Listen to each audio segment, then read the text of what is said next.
Imagine this. You're swimming in the ocean during summer vacation when suddenly, disaster strikes.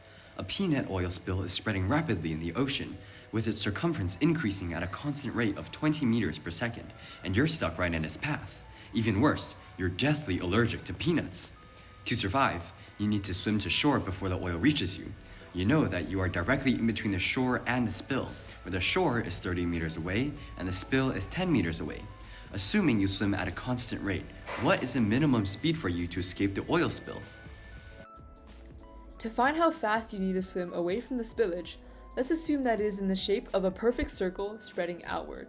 Next, imagine a radius line extending from the center of the spill directly toward you. This line represents the closest and fastest moving edge of the spill that will reach your position. So, how do we find the speed of this line?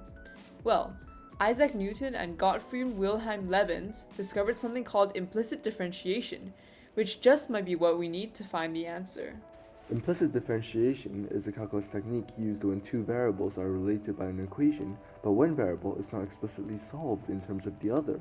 Instead of isolating one variable, you differentiate both sides of the equation with respect to time, or another variable, treating one variable as a function of the other. Normally, when we can find derivatives like this.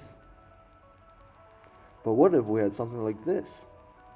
Since we can't solve for y easily, we instead differentiate both sides with respect to x, treating y as a function of x, like this. Solving for dy over dx, we rearrange the equation to become...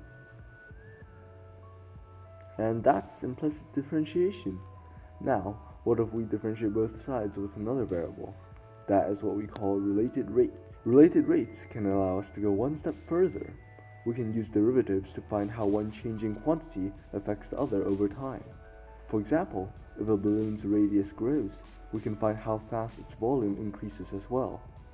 In our oil spill problem, the circumference changes, which affects the rate at which the radius grows, subsequently affecting how fast you need to swim. First, let's visualize the problem. The oil spill is circular, spreading outward with a circumference increasing by 20 meters per second. Therefore, we know that dc dt is 20 meters per second. We also know that you're 10 meters away from the edge of the spill, and the shore is 30 meters away from you. We know that the circumference of the oil can be given by this equation. In this case, the circumference and the radius depend on time, but the radius is not explicitly expressed as a function of time. Implicit differentiation lets us find how fast the radius changes with the time, dr dt, given how fast the circumference changes, dc dt. First, we have this equation. Then, we use implicit differentiation to differentiate both sides of the equation, giving this. Since 2 pi is a constant, the only two variables we need to differentiate are c and r. Since we know that dc dt is 20 meters per second, we can substitute it into our differentiated equation, giving. After rearranging this equation, we can solve for the speed of the radius. Since displacement s is equal to the product of velocity and time, we have, thus, it would take approximately 12.57 seconds for the oil's edge to reach the shoreline.